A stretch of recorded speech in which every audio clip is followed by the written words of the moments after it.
Welcome to PETUS Worldwide.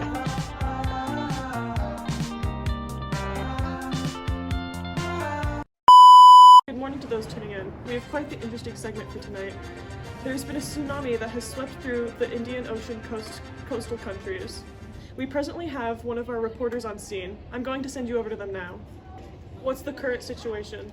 We are under the impression that 230,000 lives were unfortunately taken. This devastating natural disaster has now been recognized as the world's most deadly catastrophe. I have a victim of this heinous disaster now. Do you have any thoughts you'd like to share about this devastating situation? I just wish, hope, and I pray that any of the other victims, I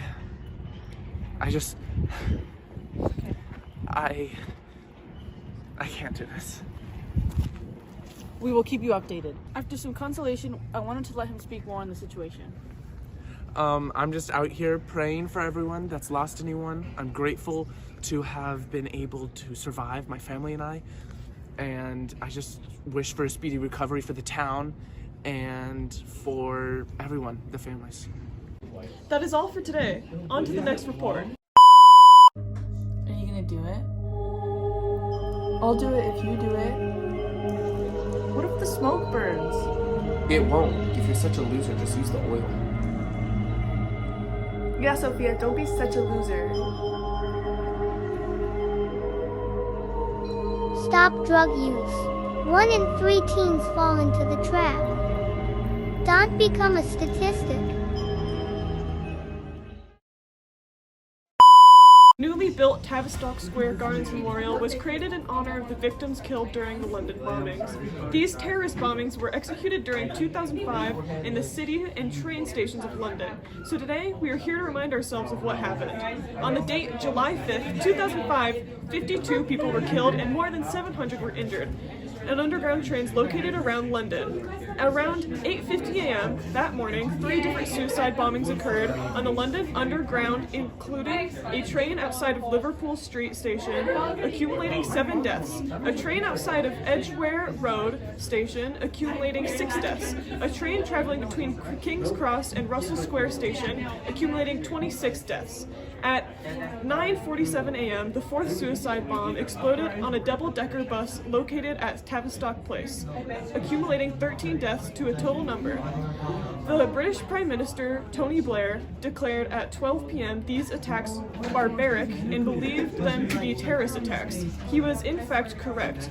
On July 12, 2005, unexploded bombs were found in a car in North London at Luton Station. July 13th and 14th of 2005, the suicide bombers have been identified. Fast forwarding to May 11th of 2006, the British government released 2 separate reports on the attacks in 2005. In July of 2009, the 7th of July memorial was made to honor the victims in Hyde Park on the 4th anniversary of the attack. Al-Qaeda documents then surfaced on April 30th, 2012, providing information on the planning of the attack done by Rashad Raf, who was a British citizen, but was killed in a drone attack back in Pakistan in 2008. Now, back to our current time of 2018, the Tavistock Square Garden Memorial has reminded us to honor and respect the victims that died during a devastating time like this.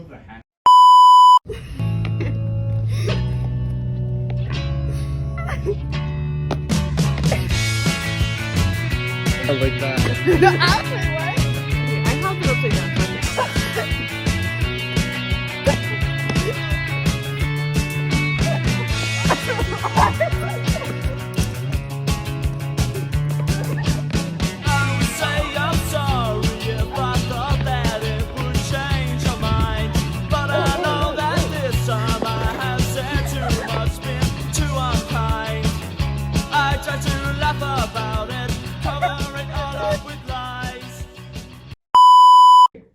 Welcome to today's segment here at PETUS Worldwide News.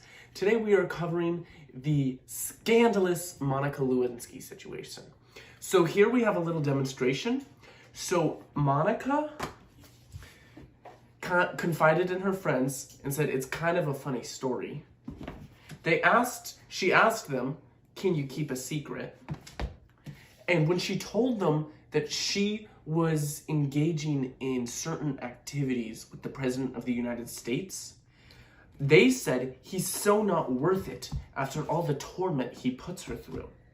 And after all the lies she told them, she's so dead to us. Let's get straight into the segment. Welcome back to today's segment. Today we're talking about Monica Lewinsky, as we talked about before. So, as we know, recently a scandal involving President Bill Clinton and his intern has been revealed. As of 1995, Clinton's intern, Monica Lewinsky, joined the ranks of the White House, where she reportedly involved herself in crude acts with the president. Monica has constantly visited the president, in which people have grown suspicious. Thanks to the snitch, Linda Tripp, she helped to expose these meetings after getting call after call after call, all desperate, made by Monica to her after every time the president ignored her. Her desperate calls asking to meet up again. Monica has been illegally caught on tape by Miss Tripp numerous times, explaining in great detail the amount of times and how her and the president copulated. Recently, President Clinton stated, "I did not have sexual relations with that woman, Miss Lewinsky." Monica has actually come forward with the truth recently in court in exchange for immunity that she did engage in sexual relations with the president, Bill Clinton, after denying it. Before, Miss Lewinsky stated nothing had happened between them, so she could face repercussions for lying under oath. Luckily, she took the chance to come forward for immunity in the court of law. And as we see how this goes so far, Lewinsky is no longer in trouble. Well, besides with the news, but her former lover, Bill Clinton, is facing serious allegations. As of now, we're waiting on word for the impeachment of our 42nd president, Bill Clinton, which, hopefully, is highly likely to happen. Thank you for tuning in to today's segments here at Peters Worldwide. We'll catch you next time.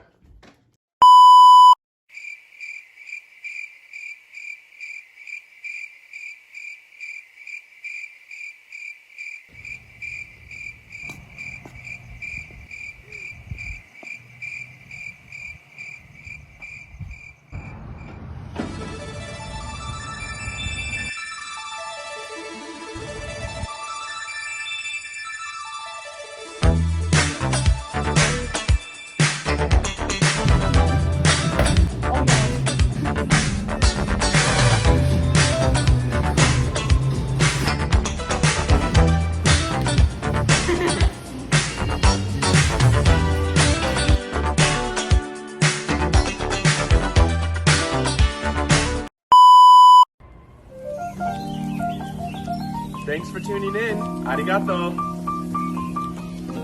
Bye! Until next time.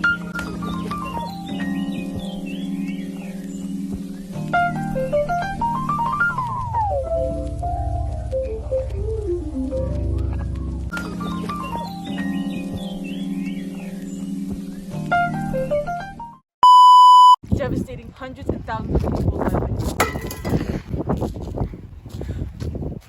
We are under. No, take it again, take it again. More power. Is it okay if I pour it? Okay. See that number! Are you for real? Oh, are you recording?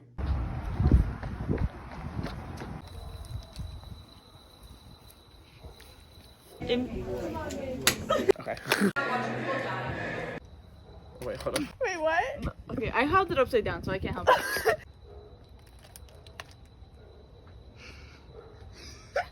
No laughing. See you later. Arigato. Wait. You can't do a conga line version? We'll do both versions, but let's do the first version first. I'm recording and I've been Go. recording. Welcome to Vegas, baby. I want you to come and play me. Give me the money, give me diamonds, give me rubies, baby.